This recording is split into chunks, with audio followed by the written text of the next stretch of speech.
In the land where I was born, there are now women seeking justice. Justice for birth mothers. Oh Lord, hear my prayer. Thank you for tuning into Justice for Birth Mothers. My name is Anna Kavanagh, co-founder and convener to the Alliance of Birth Mothers Campaigning for Justice, Ireland's largest non-Tusla funded group advocating on behalf of birth mothers in difficulty with Tusla, the Gardaí and the family court. The mothers that we support are bound by the in-camera rule, which means they could be jailed for speaking outside the family court about what's happening to them. To overcome the silencing of these birth mothers and give them a voice, I interviewed 20 of them that I've personally come to know since our group was formed in 2019. They volunteered to describe their experiences in great detail to let the world know about the ongoing state abuse of mothers and children in Ireland. The voices you're about to hear are the voices of the women who offered to read the transcripts of what was said to me. I want to warn you in advance that you will probably be disturbed by what you're about to hear. This podcast is number 16 in the series, and it deals with the feelings of suicide that engulf mothers after their children are taken from them. When Amy discovered that her children were being sexually abused by their father, she reported it to the Gardaí, who handed the matter over to Tusla. In the family court, Amy was accused of parental alienation, and a judge acting on the recommendations of a so-called court expert gave full custody of the children to the perpetrator of the sexual abuse, and Amy was blocked from having access to her children. I think the way that it's done to take children, I think it's so detrimental to mothers' health. I think, it's done in such a way as to almost, I think, provoke a mental health crisis for women in this situation. Because to remove children from a mother, from a protective mother, is the most cruel act, really, that anyone can do. And so it's done in such a way, I think, that often women in this situation are left without any support. And so the fact that this is done, where women are having their children removed and then left without any supports from the state, they're accused of something that, they can't even have due process over. It generally will leave women in a situation where they're almost suicidal. Ireland, Mother Ireland, let not the sins of the father be visited on these children. Justice for birth mothers, oh Lord, hear my prayer. Michelle Monaghan is lead researcher with the Alliance of Birth Mothers Campaigning for Justice. She has been looking at some of the research that has been conducted around the world into suicide rates among mothers whose children have been removed from them. Dr. Elizabeth Wallweiler, a research scientist at the University of Manitoba Centre for Health Policy and an assistant professor in the Department of Community Health Sciences, has led research to look at what happens to mothers after their children are placed in state care. Their first study, published in the Canadian Journal of Psychiatry in 2018, looked at suicide attempts and suicide completions amongst mothers whose children were placed in care. In this study, they compared rates of suicide attempts and suicides between 1,872 mothers who had a child placed in care compared with sisters whose children were not placed in care. The research found that the rate of suicide attempts was 2.82 times higher, and the rate of death by suicide was more than 4 times higher for mothers whose children were not in their custody. A follow-up study led by Dr. Wallweiler found that when a child goes into foster care, their mother's physical and mental health gets much worse. The lack of supports for mothers when their children go into care means that many of them die premature deaths. Losing custody of a child can be very traumatic and can make life feel meaningless. This is what Dr. Wall-Weiler has to say about her research. Research has shown time and time again that these children will have worse health and educational outcomes than children that are not in care. But this is only one part of the story. I'm interested in looking at what happens to the biological mothers after their children have been placed in care by Child Protection Services. These women have failed society's ideals of what constitutes good parenting, and because of this, how they are affected by this event is often overlooked. In addition to the trauma of being separated from their children, these women often feel that they can't openly express their grief, which can have really bad consequences for their health and well-being. In my research, I linked the anonymized child protection case files with the health and social records of the biological mothers in the years before and after their children are taken into care. I found that when compared with mothers whose children were not taken into care, mothers whose children were taken into care at birth had significantly greater odds of being diagnosed with postpartum psychological distress, such as anxiety or depression, and mothers whose children were taken into care after age 2 had much higher rates of mental health diagnoses, physician visits, pharmaceutical use, and welfare use in the years after their children were taken into care. I also found that mothers whose children are taken into care have much higher rates of suicide attempts and suicides compared with both mothers whose children were not taken into care and mothers who experienced the death of a young child.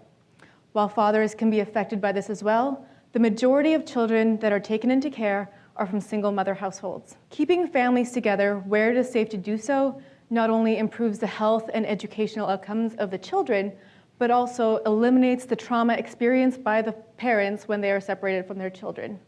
In situations where children do need to be taken into care, we need to provide more and better services to help mothers cope with this traumatic experience and to help mothers reunite with their children as quickly as possible. Let this be the first generation of families to truly experience reconciliation. Thank you.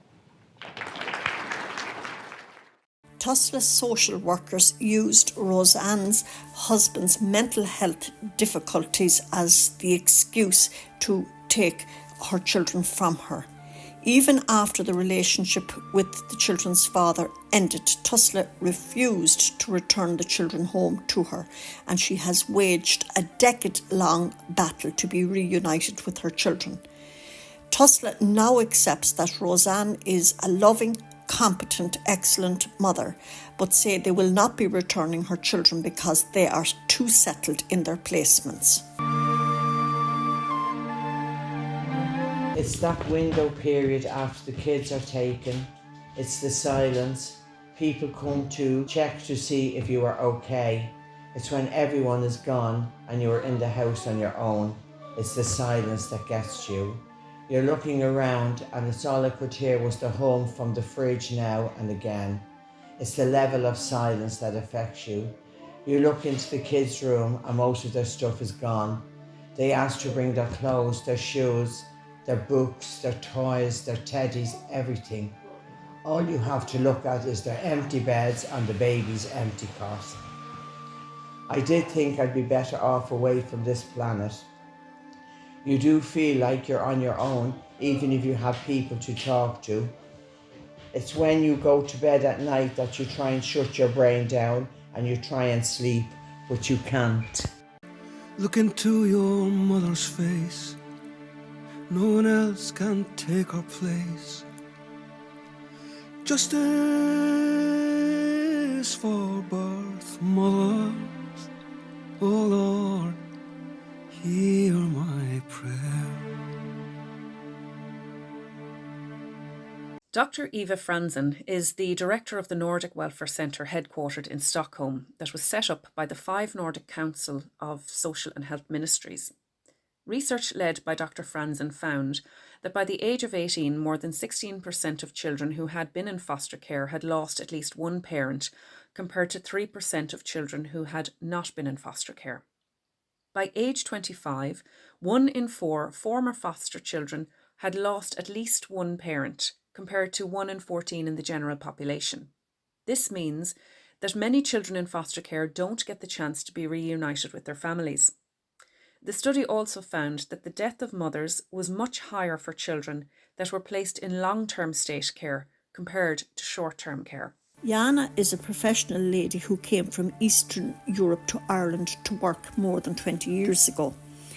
Jana was abandoned by her Irish partner when she became pregnant, and she found herself parenting on her own. She was really struggling without any supports, trying to work and take care of a child who was autistic. The child missed more than 20 days at school, and Tusla was notified. On their first visit to Jana's home, the two social workers removed Jana's child, and for many, many months Jana had no idea where her child was gone. It was only when the child's father, who hadn't seen the child in years, applied for custody that Jana discovered that her child was now living on the opposite end of the country. I think suicidal thoughts. It's a very broad and serious problem amongst mothers because kids are taken away. Because, like in my case, what I found out is that my child is taken away. I don't see my child. I don't know where she is. I know nothing. What's going on? I'm left in a limbo. I don't get a social worker. I don't get any guidance. What am I supposed to do? And how am I supposed to feel when I need support even before my child was taken away? Every single mother knows that we are absolutely terrified of asking for help if we need support, a little bit of a helping hand. But we are absolutely terrified of asking for help because we know that we are not going to get that help. We know for Tusla it's easier and faster to take the child away instead of organizing some sort of help. If I ask for help, I say, look, I'm struggling. I'm feeling really depressed. I don't feel 100%. I may feel like a failure. If I can't be 100% for my daughter, because maybe I'm not just physically, not 100%. I am physically not 100%. The mental state creeps in. And social workers look at mental health state in a very, very critical way. I have no criminal record. I'm not violent. My daughter was never hurt. And I don't think drugs, no major issues. But if I ask for help, I'm automatically going to be judged. This is absolutely crazy because whatever their website says, I find it a stack of lies and propaganda. They're not here to help you. They're not up here to support you. What they will do is to take your kid away and tell you to get better. How am I supposed to get better when the light of my life is taken away? I haven't seen my daughter for several months. How am I supposed to feel? I'm coping well enough, but there are women out there, and God love them, suicidal, and honestly, I don't blame them because I had such days. I had such days that I thought that there's absolutely no point in fighting because I already lost. But, after a while, I got a therapist. So I do have support, and she helps me a lot and helps me see it's still worth it. For many, many single mothers, they lose it, and I've been there, and I just didn't do it. Give the mothers back their children. Give the children back to the mother. Justice for birth mothers. Oh Lord, hear my prayer. Like Amy, Sophie's children were removed from her after she reported child sex abuse, and a so-called expert in the family court said this was parental alienation and recommended that the children be handed over to the perpetrator of the sexual abuse. Sophie hasn't seen her children in 2 years. I suppose the feeling of being suicidal comes across you sometimes because not only are you bereft with the grief at the loss of your children, you're not allowed to see them, you're not allowed to talk to them. I'm not even allowed to send them a present. I'm not allowed to inquire how they're getting on in school, and that's overwhelming. So you have the shame, and the people are talking about you, And it's very, very hard at times to keep going. And you do have that feeling that what's the point? And you do have these kind of, I suppose, feelings that if you didn't exist, then at least the pain wouldn't exist either. I'm sure that an awful lot of mothers in situations like this, they have these feelings where they can't go on, and they do carry on. Night is the worst time when you're on your own at night and your children should be asleep in their own beds and they're not asleep in their beds. And you know that they're somewhere where they're unhappy and where they don't want to be and where they're unsafe. And I do find those times are very, very hard. I've learned to reach out to my counsellor, and that helps, because if I didn't have that, I actually don't think I could keep going. There's no one that I've encountered in Tusla or through the court system that has any empathy or compassion. I think you're just treated as a number. I think you're an object. I think your feelings and your grief that you have, it's like your children are dead, but you don't have a grave to visit, and that's really, really hard. And there have been times when I've been so close to just even contemplating suicide that you just have to shake it off, because if you did that, then he'd win, and I won't let him win. But it doesn't mean the past doesn't come to mind. So it does come to mind. But you just have to try and just have to get through that moment and talk to someone, and that helps. It gets you past that moment. It doesn't take away the feeling. None of it takes away the feeling or the desire for it to be over, which is, I suppose, it's one of the things I struggle the hardest with, is this desire for it just to be over. I've seen firsthand, I suppose, through my extended family, I've seen firsthand a suicide in the last couple of years. That's the bit that stops me doing something as big. As all your loved ones, you're left with all the unanswered questions. And if I did that, well, then he'd win. And then my children would think I didn't love them and I didn't try. One song you don't want to hear is the cry of the mother and her child taken from her.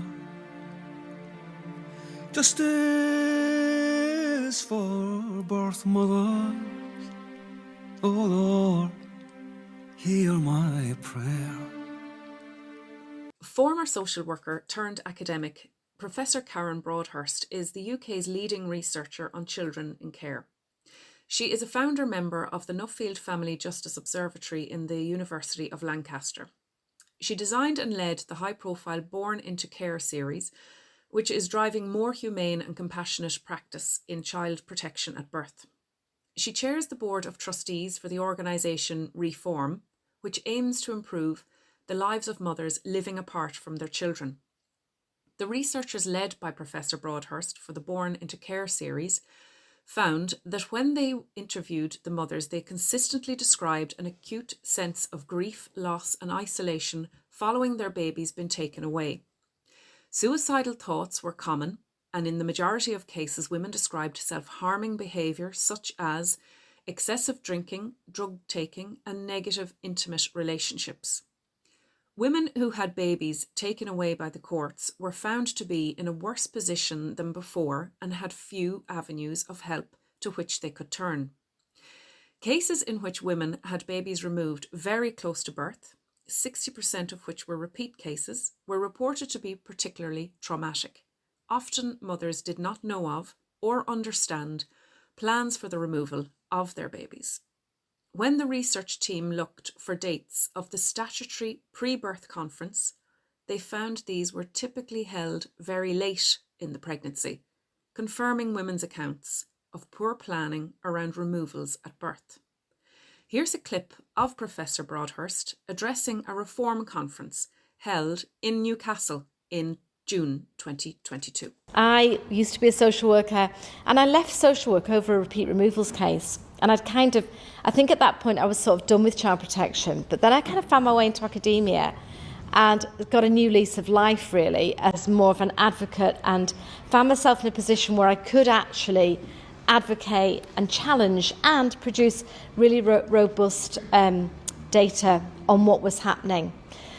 So that's my journey really to where I am now. But I'm still very connected to practice. I'm very, very, very enthused by grassroots initiatives. So just going to my first slide, I mean, the work that me and my team Many of you might have heard of Claire Mason as well, who's a long-standing collaborator of mine. We were lucky enough to produce the first estimate of women in repeat care proceedings in 2014, published it in 2015. And it kind of was really empowering for me, I think, to actually have the statistical evidence behind what I'd seen as a practitioner, where it felt to me like once you've had a child removed, your card's marked, there's a less patient, there's a more constricted approach to you, and in fact you're often seen as an easier case because we've been there before, particularly if you come back quickly having had a child removed. So it was great to produce this first estimate, but what was even better about this was we were saying, look, here's a family justice system that's supposed to promote justice for women, but actually you're recycling 1 in 4 women. And actually, if you look at the youngest women, it's 1 in 3. And what I can say now about this area is we've repeated this benchmarking statistics, and it's still very high. We also were able to identify care leavers as a group completely overrepresented in our care system. So again, another real sign of failure of justice. And we were also able to identify a really high rate of newborn babies coming into the care system. And the comparative work that I've done in Australia and the US and New Zealand shows that, we're kind of trumping everybody with our newborn removals. We are high, and you are particularly high in the northeast. So we were very excited by this, because what happened as a consequence, the results coincided with the birth of the Innovation Fund. Do you remember Isabel Trowler got behind all of that investment, and services could bid, and there were multiple applications made for what they call repeat removal services. There was PAWS, but there was also lots of other grassroots pioneering projects, a bit like we're seeing here in the Northeast. So that was amazing to see, and I think all of those projects have really done extremely well to turn the tide. So if I can just have my next slide. So what I would say is that those projects have done really well, but my team have just rerun an analysis of recurrent care proceedings to see where we are now. And we're not, unfortunately, nationally really in a better picture. There's more divide regionally, but we're actually seeing this is a stubbornly resistant problem, and that's because initiatives are too small scale. There's dependent on skeletal funding, so they come and go. So that what's really needed in terms of getting behind lives to affect change, and we know that that is possible, because all of these issues that women come with are treatable, that what we see is the same, and we know that infant removals are continuing to climb. So we published some, I don't know if you've come across our work on the Born into Care series, but we actually published that. We've been publishing a whole load of statistical releases showing again the Northeast as being particularly high for babies coming into care, particularly high for urgent and short notice proceedings, a number of issues that are quite concerning in terms of justice. Okay. So what I would say, and it is a bit of a dismal conclusion, and I don't want it to be read as any kind of negative thing for those of you who are working on the front line to promote change, but the system has to shift, and it's got to keep shifting if we're going to affect the change in the lives of women, which is possible. And also if we look at the lives of women feel re-victimised by the system. They do not feel empowered. They do not understand the system.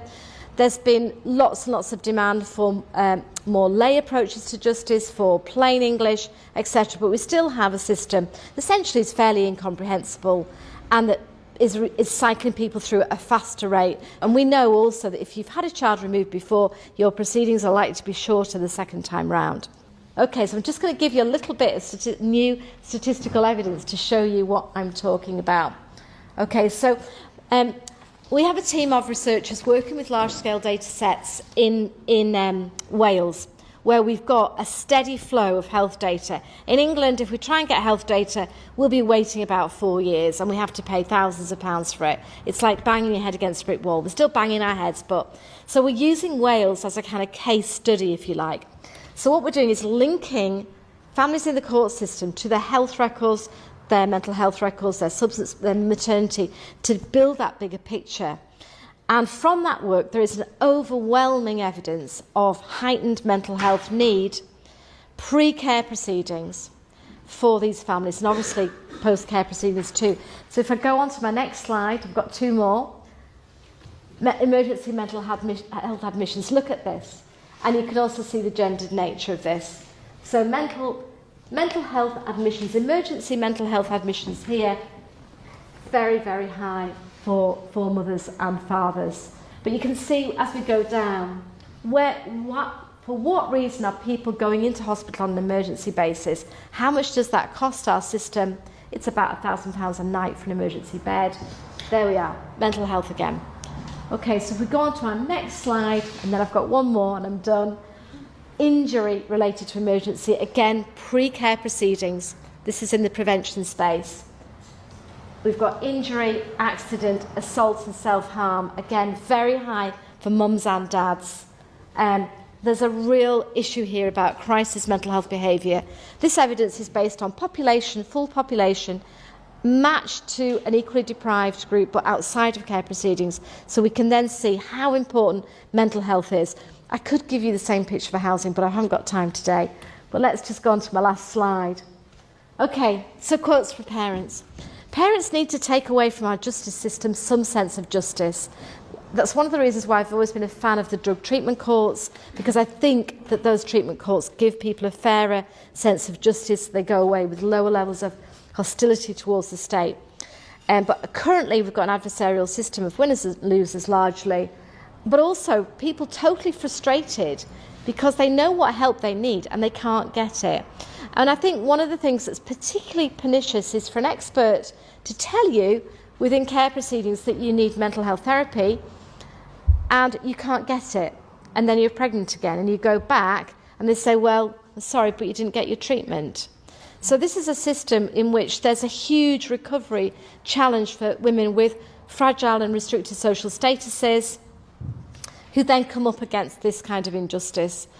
So another parent says, I was so upset when they removed my baby. We know women take a mental health dip after child removal. Self-harm, suicide risk is much greater, as is getting into relationships that aren't good for you, homelessness. This person ends up being sectioned, and then because she didn't make contact, that was held against her. So you can see why people feel so deeply upset and angry. We can treat people for mental health. It's not, the system as we have it is not, we shouldn't take it for granted that all these people just need to have all their children removed. It's not the case. And I think for all of you who are working on the front line and the intensive pioneering projects that we see proliferating around the country, keep going, but we need a lot more of you. But we also need to tackle these wider issues. Okay, thank you. Holly is a victim of domestic violence and coercive control. When the relationship with her children's father ended, he made a malicious report to Tusla saying that she was abusing the children. This resulted in her children being removed from her and placed in care. When I was growing up, I went through a lot. I was abused a lot, and I've gone through a lot in my life. My parents divorced and my sister died within 3 months of each other when I was a teen. I never felt suicidal then, never. Just, you soldier on, you put one foot in front of the other and things will get better. Dealing with Tusla has made me feel suicidal. I'm so lucky that I had a very close friend and she would go to the meetings with me just to make sure they wouldn't attack me when I was vulnerable and make sure they wouldn't push me. She called them out on what they were doing to me. Any time I would express any sort of insecurity, because I've a lot of insecurities about being a good mum, she would reassure me. I struggle with believing that I'm a good mum or a good person. Tusla would reinforce that. If you're in any way, shape or form in a weakened state because of the ongoing abuse from my ex, the emotional and mental abuse I was going through, they will jump on that and push you even more. One particular time they said, if you do X, Y and Z, you get your kids back. So I was like, okay, I'll do X, Y and Z, I'll do all these things to get my kids back. And even though I did do X, Y and Z, they still didn't give me my kids back. They also like to cut you off from your social network. My mum lives with me And they would speak to her separately and say things to her that they would, different things to her than they would to me, and try and cause conflict between us all of the time. My mum didn't believe me until I made her listen in on the call. Mum, they're going to call me now, and you're just going to shut up and listen to what they're going to say to me. And so I had her listen to the phone conversation. When my conversation with the social worker was over, she hung up, and then they phoned my mother immediately and told her something completely different. So my mum just let her speak, and then she called her out on it. She's like, I just heard you say X, Y, and Z to my daughter. What are you trying to do here? You're trying to cut her off when she's already in a vulnerable state from her own mother? That's not going to happen anymore. You're going to be speaking to both of us at the same time from now on. They were believing all the false allegations that my ex was making. Then they said they were going to return my children because at this point I'd proven that all his allegations were malicious. So they said, oh, we're going to return the kids to you. We're going to, come in and we're going to talk about it and we're going to figure out how to get the kids back. I went to a meeting and then all of a sudden they just said, nope, the kids aren't coming home. We're going to seek an order till they're 18. I never felt so hopeless in my whole life. Without my kids, I feel like life's not worth living. Like when I was growing up, I didn't want kids. I grew up in a messed up home and I was like, I don't want to mess them up as much as I was messed up. It wasn't until I had kids and I'm like, this is the reason why I was put on this earth. It's to be a good mum and to do a better job for them than was ever done for me.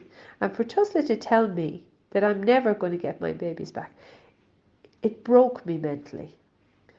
I did think about jumping in front of a car. It was only my faith in God that I didn't do it, because there were times when I was like standing on the edge of the road thinking, maybe this will get my story out. I never felt that way my whole life until I started dealing with Tusla. I lost my sister and my parents, divorced within 3 months of each other, and I never felt suicidal then. It was hard. I had been sexually abused growing up, but I never felt suicidal. I owe my life to my friend who helped me out. At the meeting, she told them to back off and leave me alone. It felt like they wanted me to commit suicide, so they had proof that I was unhinged like they said I was. My friend was older and she could see the game they were playing, and she called them out on it. She's a good mum, she told them. Tusla makes me question my ability to parent. They preyed on my vulnerabilities. I remember one social worker showing me my admissions to the mental hospital after I had 2 miscarriages. She had my medical notes and she made me read them out in front of her, and then she asked me how I felt about myself having read those notes, and you could see she was getting a kick out of it. She was getting a kick out of getting me to relive those 2 very painful episodes in my life. You could tell, I could totally tell, she was enjoying the torture that she was putting me through. I said to her, you're sick. You're absolutely sick. My children have been taken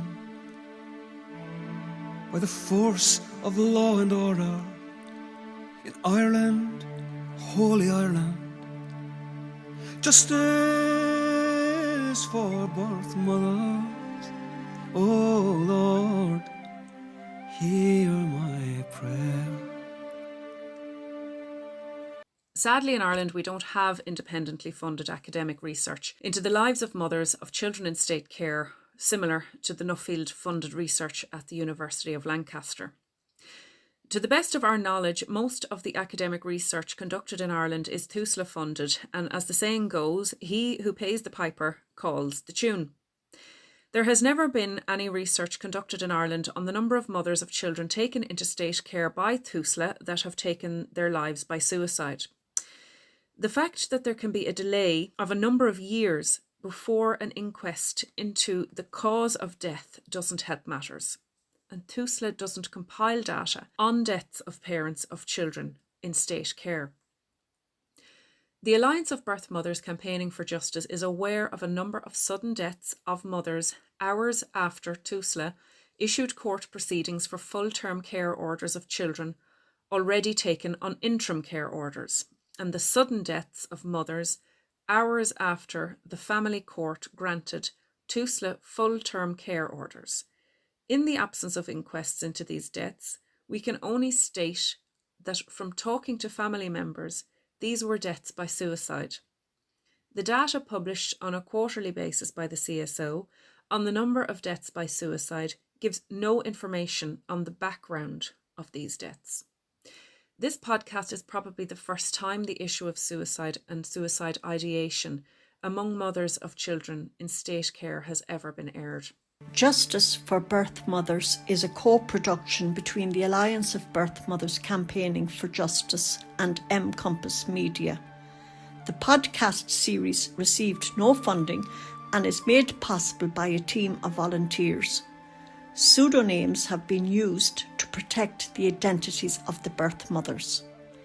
We're grateful to these mothers who shared their stories to highlight the ongoing state abuse of mothers by Tusla, some Gardaí and the family court system. Thanks also to the ladies who read the transcripts, which were very difficult for them given the harrowing stories. Thank you for listening, and please share this podcast with your family, friends and contacts. Our next podcast examines the removal of newborn babies. Until next time, Beannacht de Arif Galéir. In the land where I was born, there are now women seeking justice.